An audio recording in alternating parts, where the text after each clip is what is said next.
How to use body Reshape tool in Meitu. First of all, open the app and tap on the photo section on the main screen. Select the photo you want to edit from your gallery or camera roll. Once the photo opens, tap on the beautify section and choose the body tool.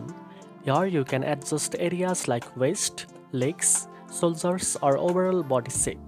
Use the sliders to reshape gently and keep the changes natural and balanced. You can zoom in for better control and fine-tune each adjustment until you are satisfied with the result.